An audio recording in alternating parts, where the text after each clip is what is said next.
Welcome to the Astro Witch podcast and welcome to Cancer season. Hello. On the Astro Witch podcast, we talk about all things mystical and magical. If you're watching this on the Patreon, special hello. Those who sign up for the Patreon get early access and an unedited version of the podcast. And I'm going to begin adding extra in-depth per rising sign reports to the Patreon podcast starting in the next episode. So, if you want to get a little extra depth and juice in this podcast, follow me over on the Patreon for a lot of bonus content. One of the main transits going on right now is Cancer. We have now entered Cancer season. The sun has started and Cancer is the leader of the sun. So whenever we enter a new astrological sun season, I like to recommend looking at what this zodiac sign has to teach us. So in this case, what does Cancer have to teach us? One thing that Cancer has to teach us, interestingly, if you're on the Patreon, you know I was just sprucing up or attempting to spruce up my appearance with the angle a little bit. And one thing Cancer teaches us is which face we want to show to the public. Similar to Gemini, there's an energy of public-facing nature that is about Cancer, but not in a Leo way where everything is public, everything's out on the table. A Cancer will instead pick and choose what is going to be public and what is going to be out on the table. And so that's one thing that Cancers actually have to teach us. How much do we really have to show to the world, and what can we keep within our shell?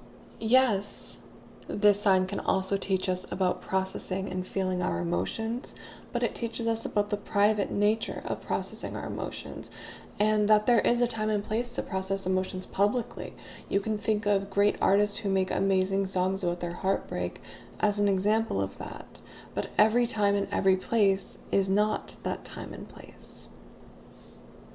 It's okay to hide certain emotions. And sometimes there are reasons for doing so. And I think this placement also teaches us how to give allowance to others who are hiding their emotions for whatever reason, rather than judging their emotional experiences. Cancer has to teach us about connecting with others, nurturing others, and being a leader of love. That's why Cancers are often said to be nurturing, because they lead based on heart, emotionality, and love. They also lead the way into the hot, flirty summer energy, which is why Cancer is a little steamier than you know. The moon itself does rule lawful marriage or living with someone else, and when you live with someone in a romantic setting, that can include steam. So I think being the leader of the flirty, fun summertime is one thing that really embodies Cancer energy. How can you lead the way in love? How can you be the love that you want to receive from others? And how can you be both soft and hard? Perhaps the hardest Cancer lesson of all, because for many of us, we harden because of our difficult experiences, or we soften because of our difficult experiences to give the world a softer face. But Cancer teaches us that we can be both. We can be hard and protective when we need to be. We can also be soft and allowing and connective when we need to be. And Cancer allows for us to be both. I think one thing, I am married to a Cancer sun, so when I was preparing for this podcast, I asked my spouse, what do you think you've learned from being a Cancer? If you had one lesson to share with the world, what would you share? And she said, awareness of emotional and mental health, even if your family does not have the same awareness, because Cancers may sometimes relate to mother, right? So it's also about healing your mother wound and overcoming mentally unhealthy maternal patterns. Those are some of the main lessons that the Cancer sun in my life has asked me to present to you guys. So number one, being aware of your emotional state. It doesn't even have to be a state of unhealth, but even being aware of, wait, am I doing a little bit better than usual? Should I be celebrating that?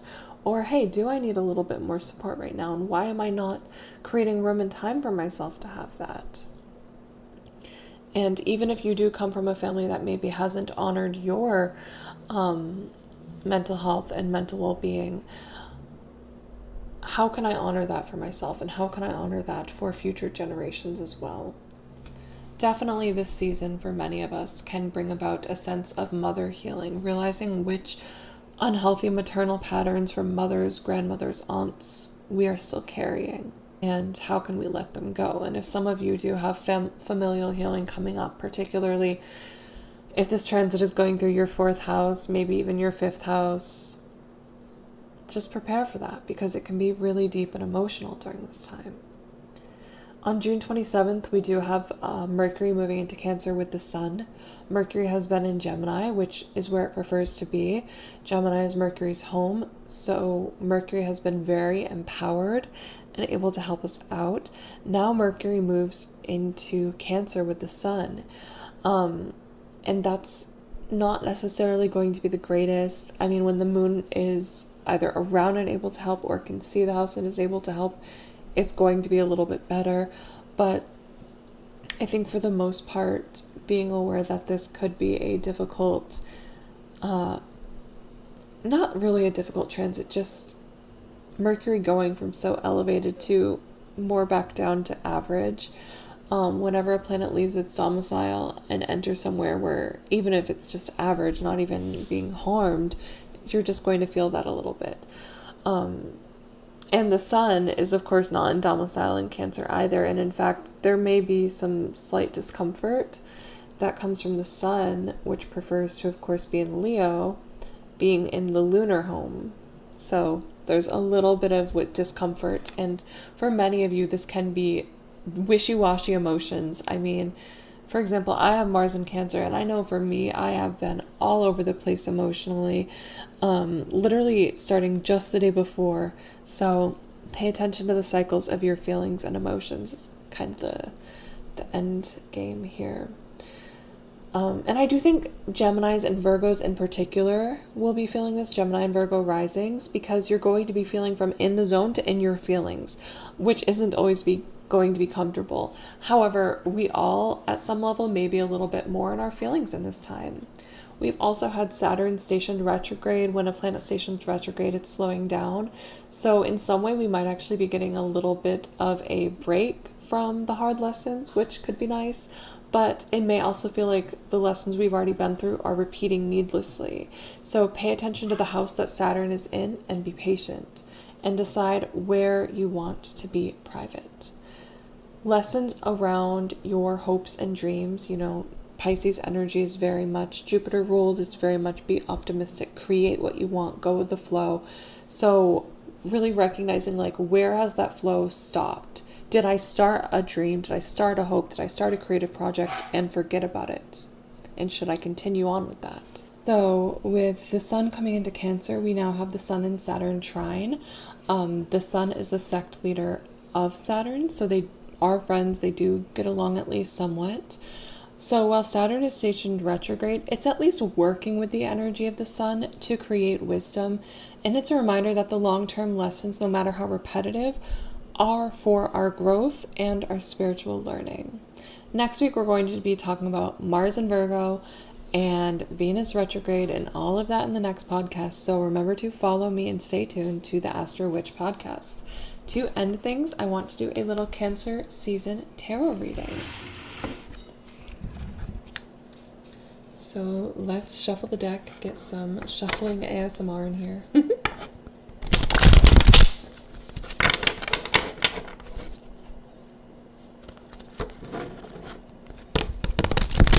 And I'm just going to ask for some Cancer season, summer season messages to come through for the collective. What messages for everyone need to be shared?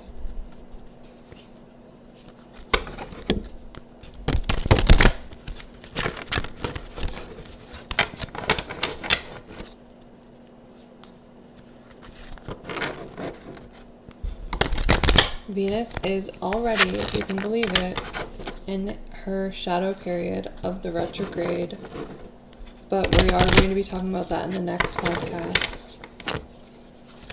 Okay, so what message do we have right now for Cancer season? What do the people watching and listening need to hear?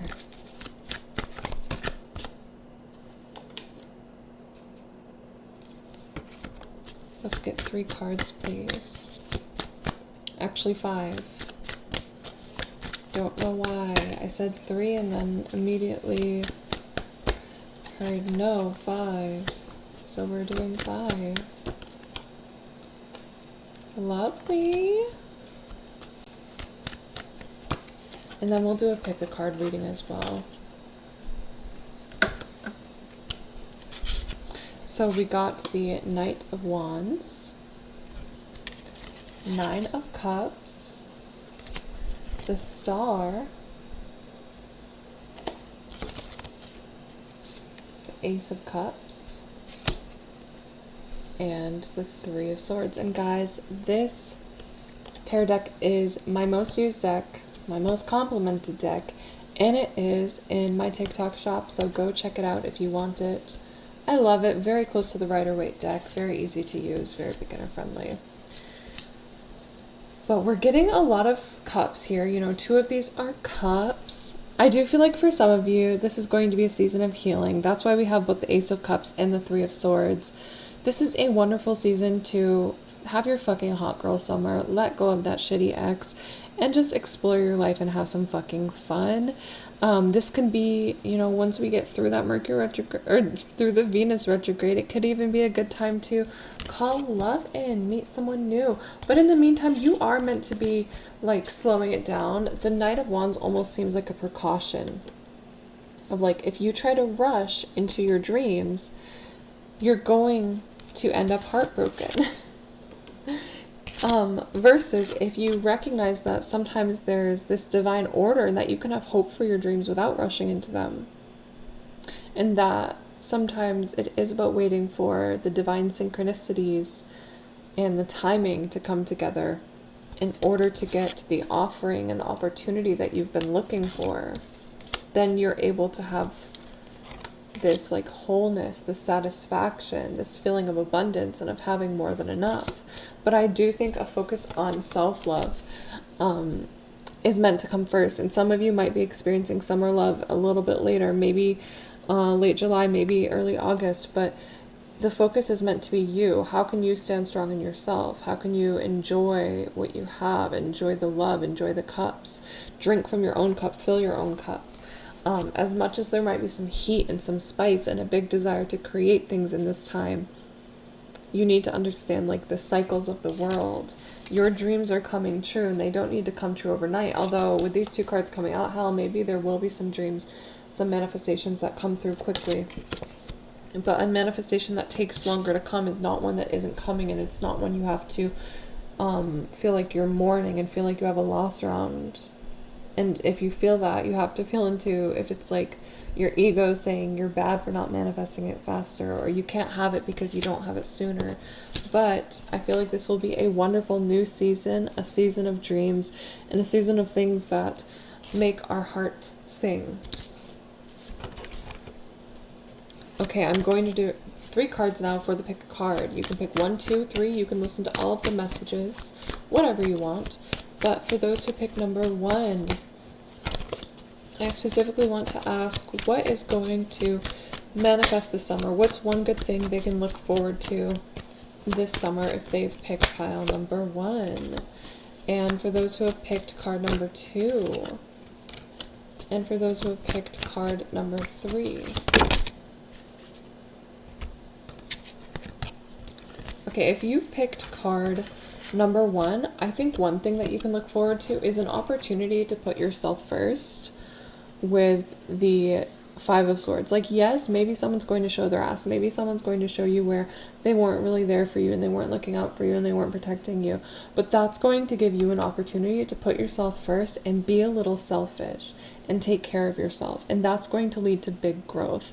It's not going to be easy. You might lose a friend. Who knows? Or you might lose a little piece of your ego and feel like you're losing part of yourself, your identity, in order to explore who you really are. There's some kind of situation where it's like we can't sugarcoat it. It may feel like something is coming to an end, a cycle, an era, a season. A season is coming to an end.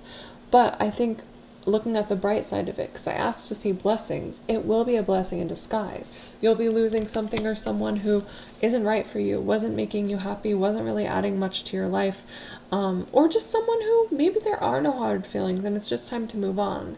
It feels like a loss in the time, but it doesn't mean you can't gain more.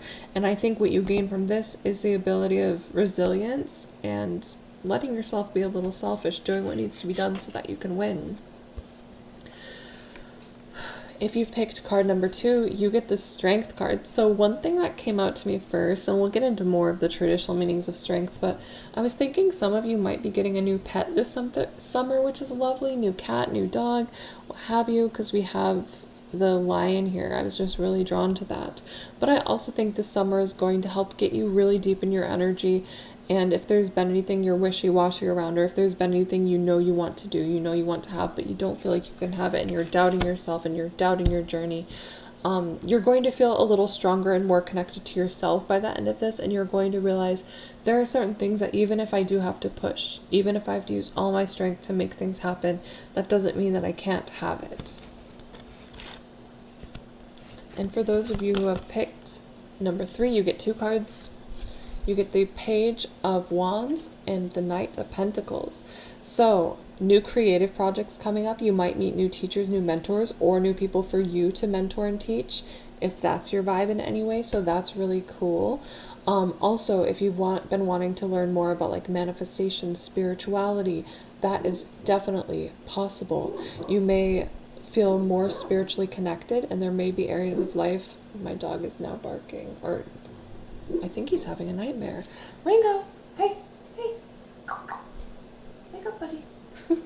He's like in his sleep doing that little dog sound. But if there's anything you've been wanting to up level in your spiritual journey, you're going to have that opportunity this summer.